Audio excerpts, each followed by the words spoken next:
Dr. Spector, if you are ready, would you please introduce our speaker for today? Yeah, I'll be happy to. There are other people here that have had Dr. Kilgore in their class, and I had the pleasure of having her in our class. And I should add, she is a distinguished alumni from the Learning Technologies Department some years ago. So the way I remember Whitney is she worked very collaboratively with other doc students and with faculty. And so she is a shining star. I remember her work with regard to humanizing online learning, among other things. She is the co-founder and academic officer for iDesign. She was fairly distinguished before she came to UNT and has continued on an upward trajectory after she left. So that's my brief introduction. Whitney, good to see you again. Good to see you again, Dr. Spector, and not at all nervous to be standing here in front of most of my committee again. Well, I've brought a few slides to share, and Ava, it looks like I may not be able to share them. Would you be able to enable that for me? Yes, I will. Let's see. Okay, now I think I can. Let's see. Perfect. Okay. Very good. Let's see if this works for us. So I just wanted to spend a little bit of time. For those of you who don't know me, I'll talk a little bit about myself, a little bit about what we are experiencing at iDesign with the pandemic pivot in higher education.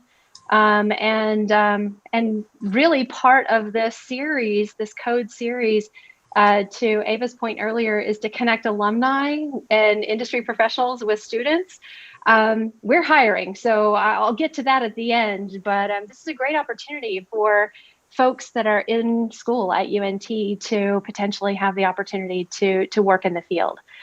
So the focus, I guess, of the conversation today is really to kind of think about what we do at iDesign from the perspective of what we're experiencing in this pandemic pivot. As we are an organization that's here based in Dallas. As Dr. Spector said, I earned my PhD from the University of North Texas, thoroughly enjoyed the program in learning technologies there, and excited to see Dr. Warren in the crowd today. He was my major professor. Thank you for all that you did for me. During the time I was in the program, we started iDesign. It was really interesting to both be a full-time PhD student, a mother of 4. We now have 2 fur babies. I can handle having dogs now because I've graduated, but I could only handle 4 kids and the PhD while starting a company. And now when I look back, I can't believe we've almost been in business 8 years. It's 7 and change, I guess. And the company's continued to grow over time. And part of that is because of this need for instructional design in the pandemic and this understanding of what the heck is instructional design. So just a little bit about the company and who we work with. This is just a handful of the higher ed institutions that we collaborate with. We're working with the University of Michigan on a master's in social work. With UCLA, we're working on a master's of healthcare administration. We've built business programs at probably about 6 or 7 of these institutions. We've built a lot of shared courses in the undergraduate space across the entire University of Nebraska system. We've had the opportunity to build all the blended med school curriculum for the Mayo Clinic, which was just incredible to think about. And we've even built law programs for Emory Law and Brooklyn Law. But in response to COVID, we actually were tasked with doing things a little bit differently, which I'll share a little bit about in just a moment. I think the thing that set us apart is when I first started the PhD program, I actually worked inside one of the large online program management firms. And if you're familiar with online program management as kind of a sector or a space or a service, they partner with higher education institutions to help them take programs online with marketing, enrollment services, academic services, and even recruitment and retention support.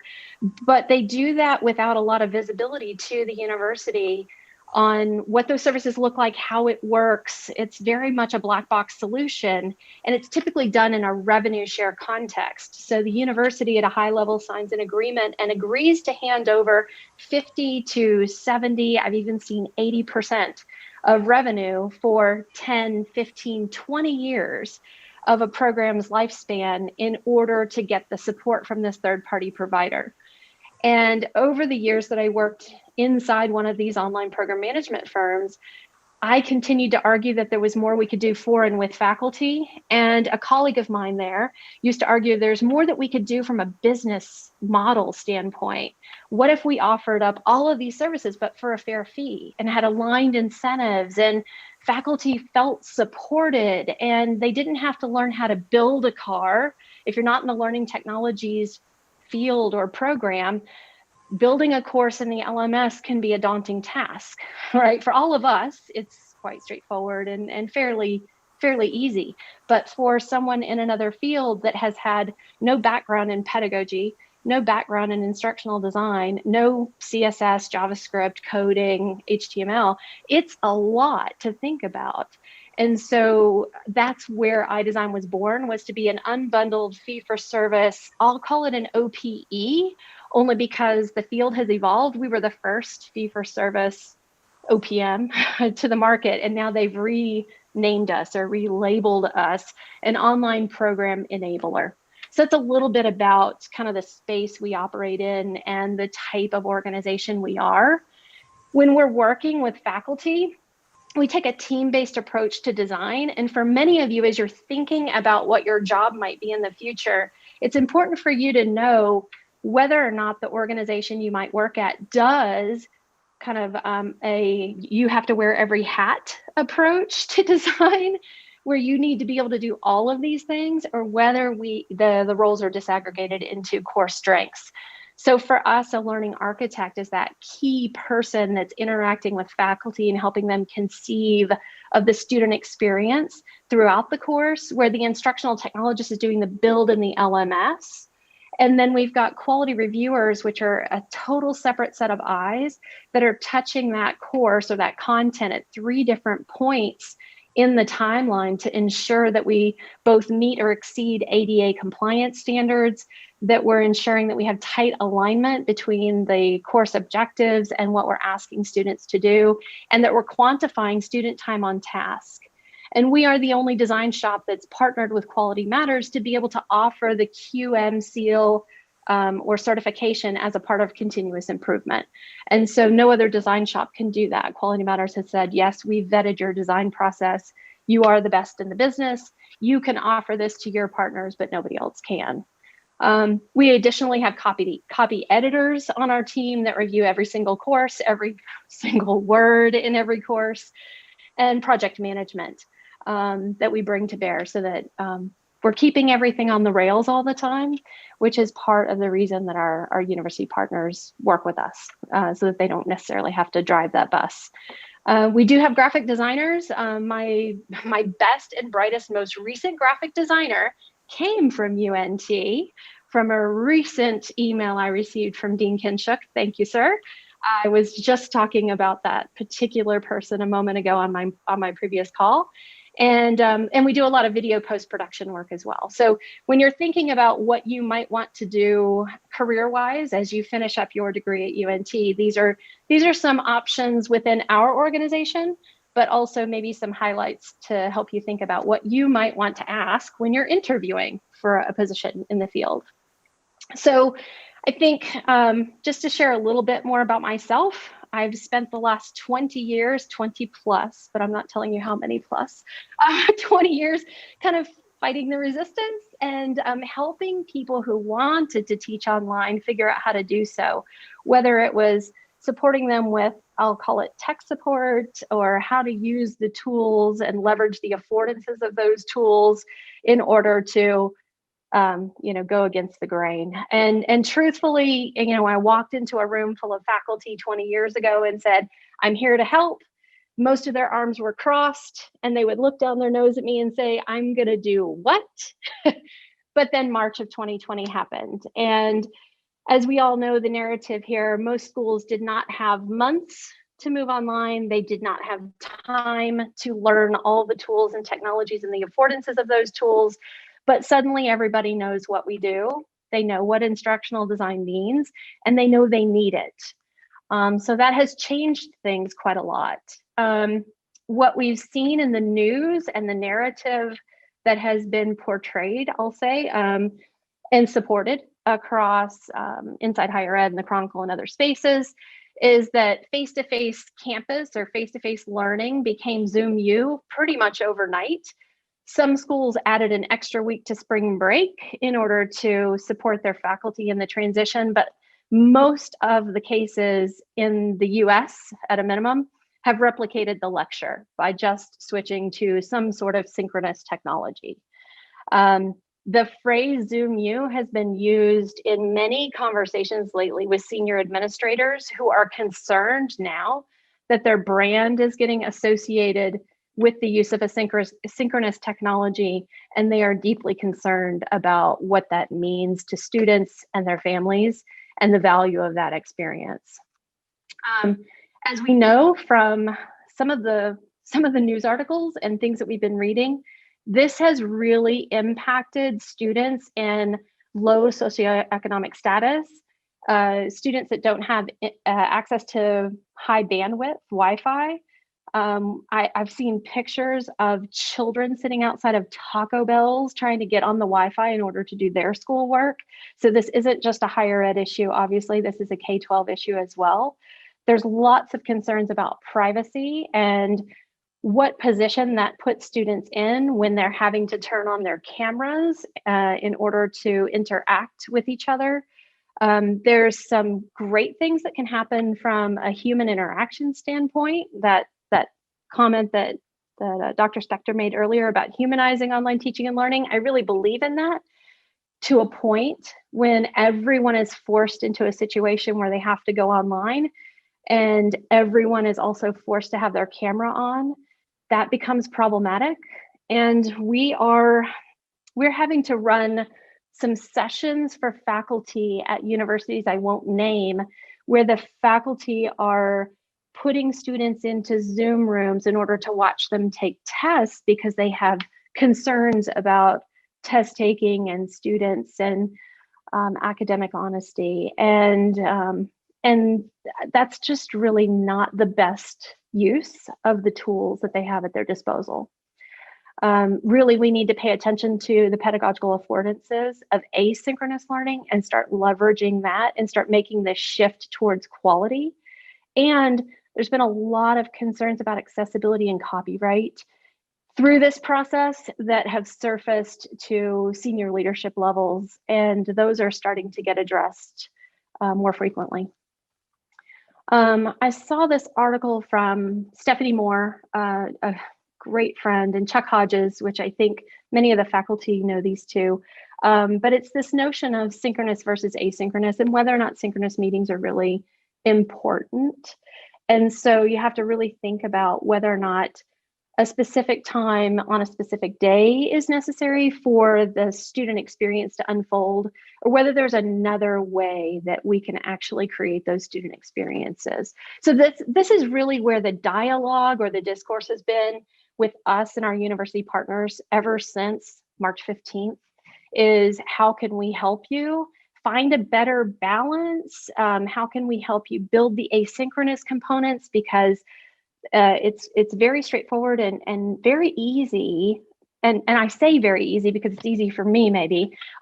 It's easier for faculty to use Zoom than to think about how to build something in an asynchronous format, especially for those who don't have the skills and abilities of a learning technology student. So when we're going through that process, we're using backwards design. We're using all the learning theories that you're thinking about or reading about in your coursework. We're trying to help structure a module so that we're building on the course learning outcomes to design and develop the module level learning outcomes.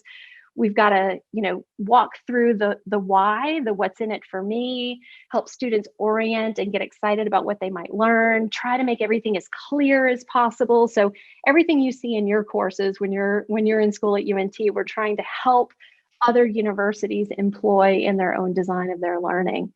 The thing that gets missed the most, probably not a surprise to anybody on this call, is practice. A lot of universities are focused on the orientation and the content, and maybe it's a reading, maybe it's a piece of media, but they'll often forget to create that formative assessment or practice for the student before they jump to high stakes assessment.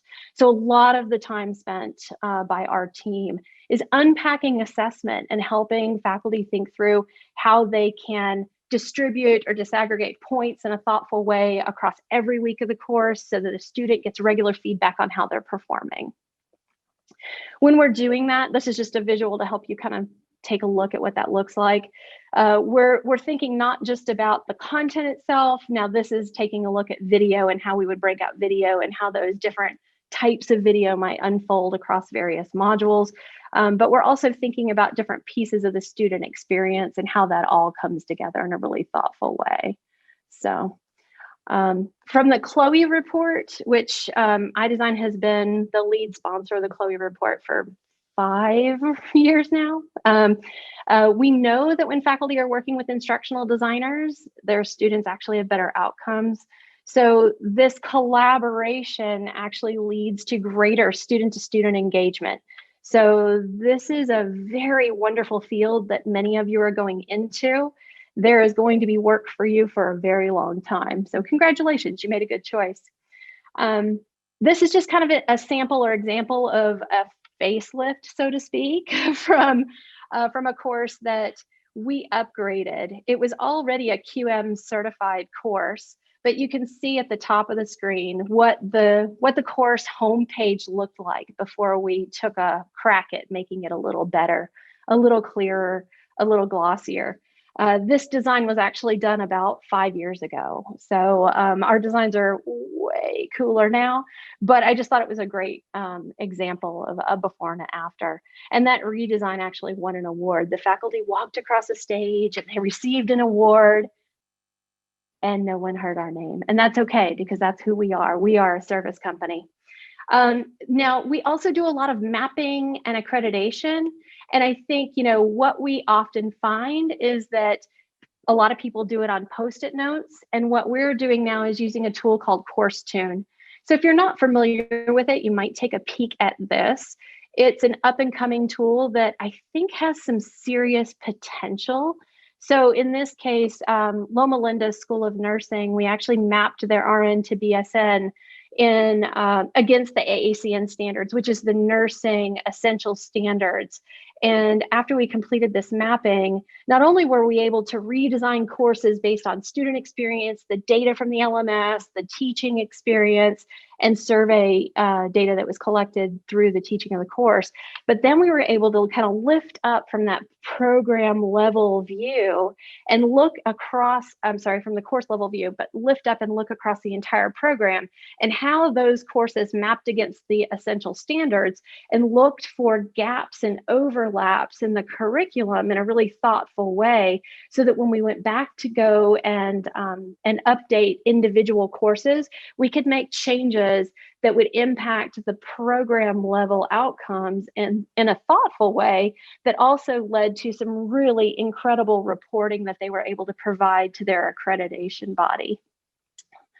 So, and this was just some feedback from the Loma Linda folks. The program director, she and I presented at a Quality Matters conference once, and she said, we should do a workshop at a conference called My 600-Pound Course. Because some of those courses were truly obese because they had treated the LMS like a document repository or a Google Drive over time. And so what can happen is files continue to get added. In many cases, those can end up being scanned copies of book chapters or copies of articles from the library that truthfully the student should navigate to so that they have the right license to that content, rather than it being the copy that the faculty member maybe accessed, and it usually will show the date and when that was accessed. And that's where that copyright ends up violated. So that's some of the problems we're typically trying to solve with design. There was also a lack of consistency. So everything from navigational components, they had moved from LMS to LMS, and in that migration, all they did was the button click migration, which just moved the content, and they didn't reorient the student experience. And so that can be very jarring to students who are trying to figure out what's expected of them each day, each week, and each module. So a lot of that mapping really helped them tremendously in making sense out of what they were doing. And with that, I think I love this quote from Kelvin. We think of continuous improvement as, or course design as never finished. You are always updating and making it better. And I think of, some of the projects I worked on when I was in the UNT program, and how I'm still iterating on some of those ideas and thoughts and improving what we do at iDesign every day with new processes or best practices that are evolved. Maybe research-based effective practices is the better phrase there. But I think oftentimes perfection can be the enemy of progress, and you have to start somewhere. So you've got to get your MVP, your minimum viable product, done before you iterate on it. And I think that that's been our success, has been helping faculty to get across the finish line with that MVP, and then being able to help them iterate on that as they continue to develop their online teaching sea legs, so to speak. And then we can take it to the next level each time. And like I said earlier, we are hiring. So because this is a C.O.D.E event, I wanted to be sure to tell you that if you'll go to our website, it's idesignedu.org. We have 4 different job opportunities posted right now. The learning architect, instructional technologist. We do have an opening for an internship for a graphic designer, and the course support specialist role is open as well. So with that, I will stop talking. Thank you so much, and take any questions that you may have. Well, thank you so much, Whitney. Again, if you have questions, and I'll start off with myself. I do have a question, but if you have another one, be sure to put it in the group chat, and we'll be able to get to that question next. But my question was in regards to your career trajectory. Did it go as planned? Not quite as planned? How did you end up with iDesign? Okay, so great question. I thought I was going to go into medicine, and then this is one of those wonderful true stories. About 22 years ago, life happened, and I was pregnant with my daughter, and my future husband fell off a 3rd-story balcony and landed on his head. And I spent 3 months of my pregnancy in ICU, sitting in a chair with him, and decided that the field of medicine wasn't for me. I was just reflecting earlier today, maybe yesterday and the day before, that 21 years ago I was on welfare and didn't have my undergrad degree, and had been struggling to try to get through school. I had no idea that I was going to end up in the C-suite at a company that I own a good portion of. I mean, like, pinch me. I'm alive. I'm here. Yay. So no, it has a lot of twists and turns. I did finish my bachelor's, obviously, and went on to teaching K-12 before I was recruited out of the classroom to lead instructional technology for the school district that I worked in. My superintendent came and saw me working with my kids to make videos in the classroom. I taught 1st grade, so lots of little 6-year-olds running around all over the school building when the superintendent walked through, and my room was so silent you could hear a pin drop. And he said, "Uh-oh, what's going on in there?" And I said, "Well, the kids have made this wonderful movie during Texas Public Schools Week. Come and see." And every student had their little Mrs. Kilgore's blue bonnets on their DVD that they took home that night. And we had popped popcorn, and the parents were all sitting with the siblings and the class watching their movie. So I quickly moved into instructional technology leader at the school district. I had already finished my master's at that point, but partly because I had a mentor from my undergrad who continued to nudge me. She continues to nudge me. I went hiking with her about a week ago. She's phenomenal. I know Dr. Warren remembers her well, but that human interaction with that one professor from my undergrad has really made a difference in my life and in my trajectory in a way that I don't think I can describe. And it may be why I had such a passion for the notion of the human connection in learning, why I got so focused on humanizing as a focus for myself as I was going through the doctoral program. And spending time with her recently helped me kind of, I don't know. Plus, I'm not reading so much research every single day that I can think. So that's helpful. But yeah, I went from there into higher education and have been in higher ed since 2005, working mostly on the corporate side of higher education and these public-private partnerships that are able to really move the needle faster. I found myself inside higher education for 2 years and very frustrated with the pace of change, and then quickly moved back to the outside where I could feel like I was making progress and affecting change with the universities that had chosen to make change, right? So I just felt like a change agent, and I needed to see progress, and I needed that faster pace of work. It's just kind of part of my DNA, so it was a good fit for me. So yeah, I guess it's a really long answer to say, no, I didn't expect to be here. I can't believe it sometimes. And I'm so grateful for all the opportunities that have come my way over the years, and grateful for UNT for being a stop on my journey. I will tell you that Dr. Canales, I asked her at least 3 or 4 times between when I finished my master's and when I entered the UNT PhD program. I asked her 3 or 4 times, what about this school for this program? Can I go there? And she'd say, no, no, you're not going to go to school for all those years and pay all that money to have an EDD. You are going to wait until you can find a PhD program that you can afford, that you can finish. So she's been there for me the whole time. Well, thank you for sharing that. Now, I do have a question from the chat, which is if you could name the up and coming mapping tool one more time. Oh yeah, that's CourseTune. So if you haven't seen it before, it's just coursetune.com. And I would say check them out. They've been around about 3 years now. They came out at ASU GSV in San Diego about three or so years ago. And what it's capable of doing from a visual standpoint is pretty transformative.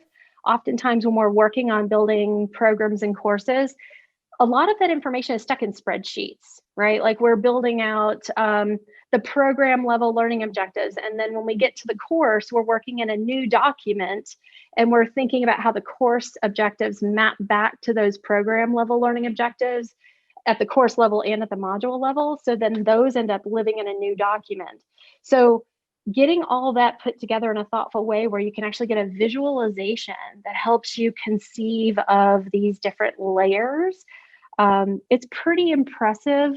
If you wanted to take a look at that more closely, Bill, you have my information. All right, thank you for that question.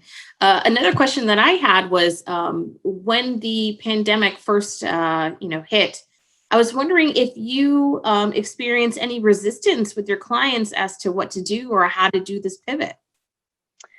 Not resistance as much as we had several clients that reached out because they needed different things, right? So when we partner with a university and we're working with a faculty member, it can take about 4 months, maybe a little longer, depending on post-production of media, to get from the beginning of the concept of the course and of syllabus or what you've used in your face-to-face environment before for teaching that class to a fully developed online experience for students.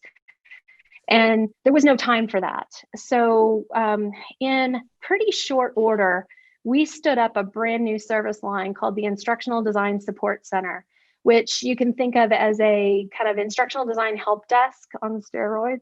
And we rolled that out over the last 3 months at 16 institutions. It was a lot of work in a really short amount of time. And we had never stood up a help desk system before.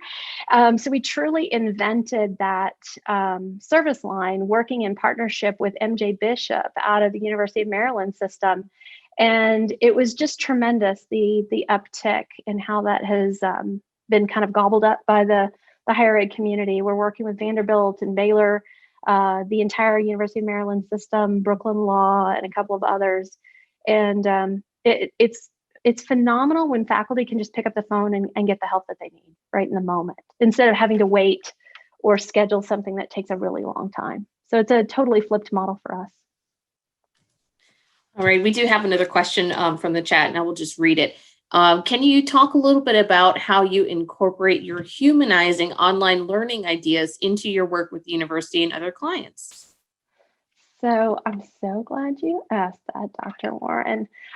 So we, in response to COVID, probably by like March 24th, we stood up LX Pathways and created a pathway for online instructors that is completely open and free. And I'll just share this site for anybody who is curious about this.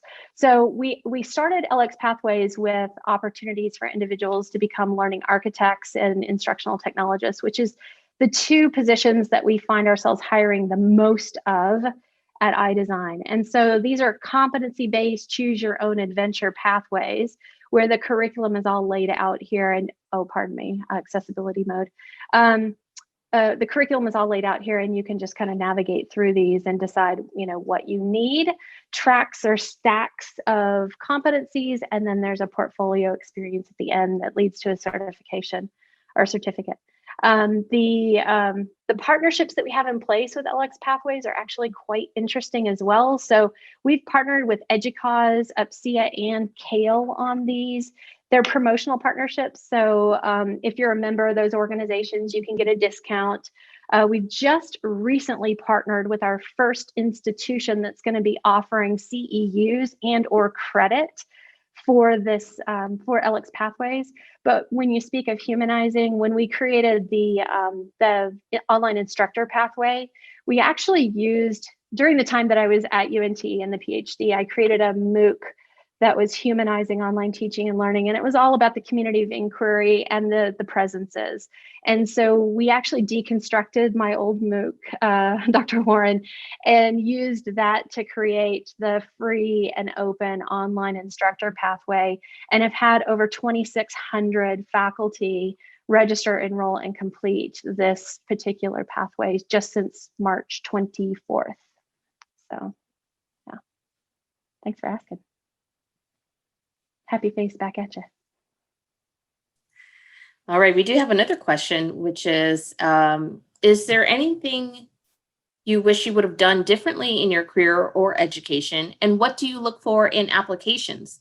Any recommendations on what current students could be doing to make themselves competitive in this market? Let's start with the how to be competitive in the market. So let's see, when you're applying for positions at universities, you'll often need a CV, a really lengthy document that talks about your presentations, your research, your writing, all of those things. When you're applying for a job on the kind of more corporate side of things, a 2-page resume is enough. A cover letter that describes, your interest in the organization is enough. And I would say the other piece of the puzzle is you want to be ready to interview the organization that you're going to go and work for, perhaps in a really thoughtful way, because the culture of the organization is really important to know prior to entry. And I'll say that with a caveat back to your earlier question, is there anything I wish I would have done differently on my journey? I won't say that I wish I would have done it differently, but there was a step on my path that I did not enjoy, but it prepared me for where I am, right? It was a culture mismatch. It was the expectation of working 20 hours a day. It was always being on. It was just, it was really hard as a mother of 4 and going to school to balance that. But it prepared me for where I am, and I wouldn't be where I am without it. So I think there's always that. I always think of the path as those stones that you step on, right? There's always a stone on your path that you think, gosh, I wish that stone hadn't been there, but you wouldn't have gotten to the next rock without it, right? Like it just wouldn't happen. So no, I wouldn't change anything. I wish I would have been smarter, better, all those things, but I wasn't, but they were all learning experiences. So they're all awesome. Going back to students and jobs, there are a lot of HR parsing systems out there now, right? So when you submit a resume and your cover letter, oftentimes there's some sort of AI that's going through what you submit, and they're looking for keywords, buzzwords. If you're going into a big organization where you don't know somebody, read the job description really carefully and make sure you know what they're looking for and use their keywords, like synthesize them and try to make sure you're getting all their buzzwords in, because that's probably what their system is looking for. But 99%, I don't know, I'm making that up. I shouldn't quantify it. I could feel the hand slap. A lot of your next steps in your career will come from who you know. And so I would say network with your colleagues and your classmates. You never know which one of them might be able to hire you in a year or two. So don't step on anybody's toes and be a good member of every group project that you work on. Make sure that you're always friendly. There's that phrase at the end of Cinderella, be kind. Be kind. It doesn't matter who the other person is or whether or not you really like them a lot. Just be kind, because it will come back to you in spades. And then I would say use LinkedIn to benefit you fully. Figure out how to make connections in this COVID world where you can't make them in real life oftentimes. Talk to people, communicate and respond and post things, comment back on other people's posts, start a dialogue with people that are in the space that you want to know, or that you aspire to become, so that you become visible to them. And that might help open a door, and maybe not today, but down the road. Oh, Whitney, I'm glad you made a quick touch point about AI and those keywords. So I'm going to attempt to adjust my question just a little bit. And originally, I was just going to ask, is there any type of gap in education? But I'm thinking now, by the time a resume actually reaches your desk, AI has filtered out those gaps that might be missing or keywords. But is there anything that students, could be seeking out now in terms of their knowledge and experience before, they're ready to apply for a company like iDesign? So I think anytime there's an opportunity to do an internship or a project that can be showcased in your portfolio, that's a really valuable effort. I have looked at a lot of portfolios over the years, and the shinier, the better. If you aren't a graphic designer, find a buddy that is, because what that portfolio looks like matters. Just like everything else on the web right now, it needs to be really glossy in order to capture the eye of the person who's going to be looking at it. But yeah, one of the other things I think is interesting about our hiring practice or process is when we first started the company, and we all fit in a Google Hangout. I mean, there were 5 or 10 of us at most at the beginning. It was very easy for me to post on LinkedIn, hey, we're hiring. And then as we continued to grow, we got to that point where we had to post a job ad out on higher ed jobs.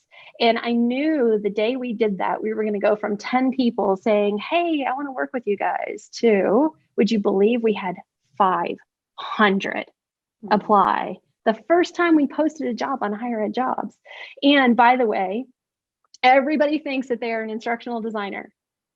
Every faculty member that's ever taught anything, whether they have a background in education, theory, I mean, like everybody who's ever taught thinks that they are an instructional designer. So there's this filtering process that we put in place to help us better judge who has the right skills, like the folks that are coming out of the Learning Technologies program and the College of Information. And that is, we created a 10-question interview basically in Canvas. So we had a Canvas course that says, here's who we are as a company. Here's what a day in the life is like of a learning architect and an instructional technologist, with a little video vignette from people on our team. And then it took the candidate to a 10-question quiz. And those 10 questions might be things about accessibility or coding or alignment between objectives and assessment, how to handle a conversation with an irritated faculty member, right? Like, how would you handle this situation with a scenario?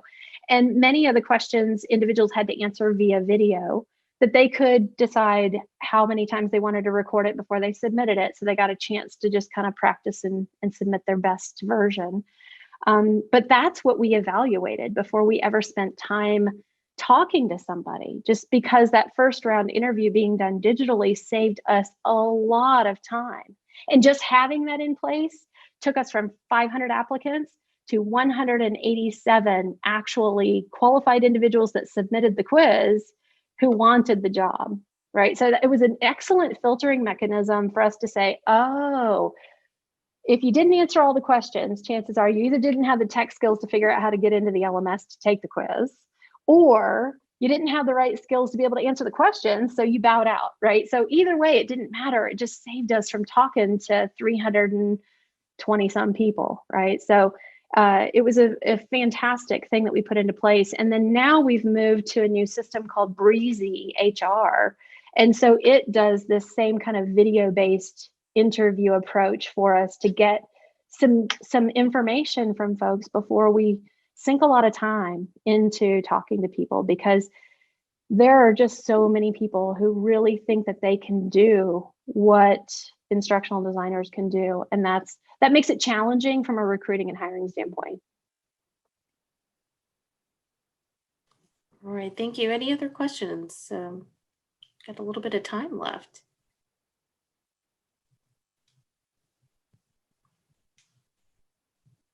All right. Well, I think one of the final questions I kind of had on my list, which that I came up with, was, are there any emerging fields or areas within the profession of instructional design that maybe students should be becoming more familiar with? Like, is there something new that they might be considering that would help them in this role? Yes, and that therein lies the problem. So there's an EdTech tool born every minute. There's something new all the time. It's hard to be everything.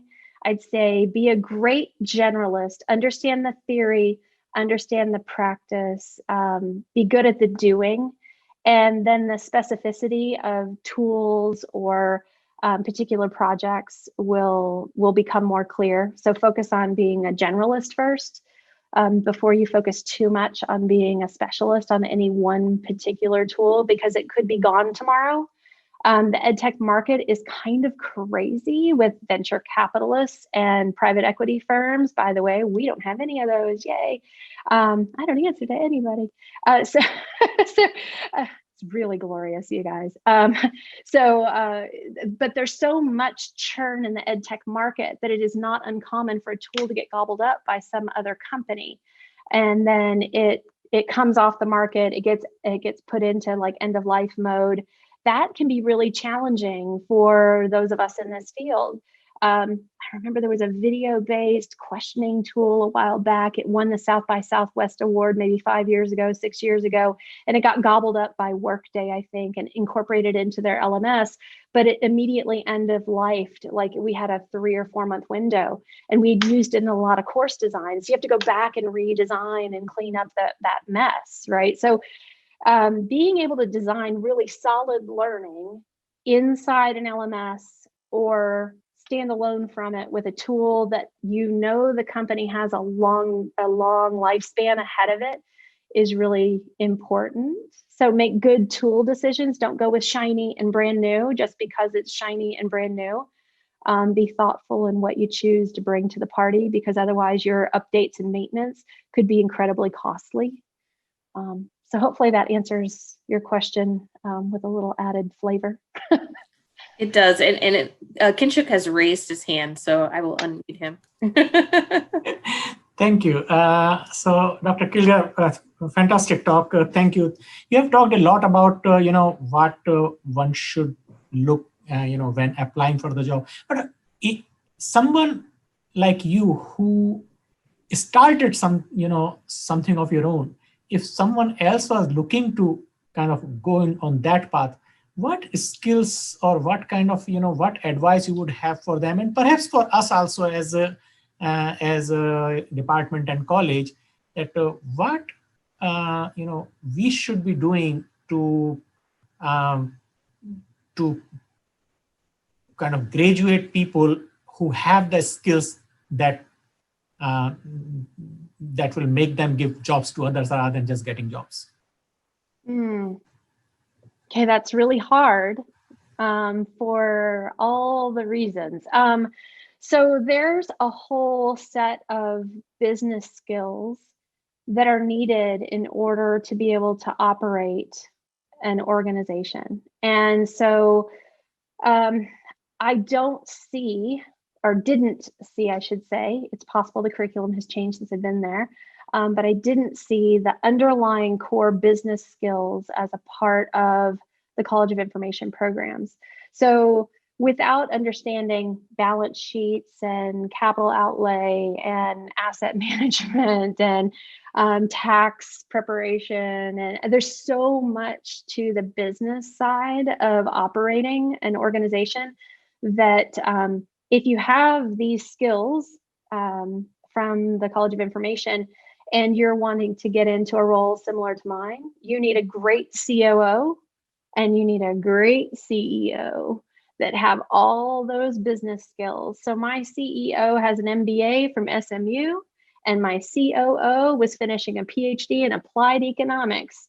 There is somebody who can run circles around me on a spreadsheet all day long, right? So I don't need to worry about some of those operational aspects because they understand them and take care of them. And I can focus on the academic side and make sure that my team is cared for and managed well, and the projects are set up properly, because what you don't need is salespeople going out and selling vaporware, right? You need salespeople who understand what the heck we do so that what gets communicated to the partner is the same success metric that we can actually deliver against. And so if you want that kind of role, then I think you could easily end up there, but you're probably not going to get there without being as lucky as I was to end up with a COO and a CEO that know how to do all those other things that I don't both know or want to know. I don't really want to go back and get another degree. Thank you, Whitney. We have another raised hand, Bill. So I'll ask the question because of your experience and background. Since you came from the classroom of teaching first graders, recently I had the experience of being introduced to asynchronous learning. And I come from a background of tutoring, working one-on-one with people, and really being the facilitator in my soul. And the experience that I've had as a student where my companion is the asynchronous environment. So maybe you could share some of your experiences, how you adapted to embracing asynchronous learning. So Bill, I didn't have a choice. I had all of my curriculum available for my 6-year-olds back in the late 90s and early 2000s because I thought that's what you were supposed to do. Dr. Spector and Dr. Warren may recall from my dissertation defense, I'm the nerdy kid that went to computer camp when I was 12. That was my cover slide of my dissertation, by the way. It was the picture from the newspaper. And so I just felt like computers and education went together like peanut butter and jelly, or like a Reese cup, right? Like just, it needed to be that way. So maybe less peanut butter jelly, maybe more Reese cup. But so I don't know. I don't know another way. And back then, do you know this sound? Right? Like that's, I can still hear it. It's actually my husband's ringtone. I shouldn't tell you that, but I did. So it's just, that's we didn't have the bandwidth to afford synchronous learning at all back then, unless it was on the telephone. And conference calls were more common. I guess chat rooms were kind of synchronous back then. I hung out in way too many AOL chat rooms for years, trying to figure out how is this internet thing going to change the world, right? And, you know, I had all the goofy, you know, ICQ accounts and everything else. You know, I've just been totally in love with trying to figure out how the internet was going to change education. But it's just over time that the affordances of the technology that we have available to us have allowed us to be able to do things with video. Even images were hard to load back then. I mean, I remember when we could code pages in MySpace and it was a big deal, right? Like, so it's just the evolution of the internet and the bandwidth and our devices that have kind of put us in this position where we can even have synchronous learning. So I grew up in an asynchronous world, I guess, even though, I mean, obviously I went to school in a face-to-face environment. Now my kids, on the other hand, I've got a junior in high school who first term, her first 9 weeks of this particular semester, she chose to go face-to-face. As we know, in Denton County, the first 3 weeks was not face-to-face. So she got a chance to go to school for 2 whopping days before she was exposed to somebody who had tested positive for COVID. And she spent 2 weeks at home in isolation with her mother and father afraid to hug her. And we waited it out before she could go back to school. During that 2 weeks, she was treated as absent. She was given makeup work to do, but there was no synchronous learning for her. There was no asynchronous component at all, other than emailing worksheets that she could fill out and take a picture of with her phone and upload, right, to be graded.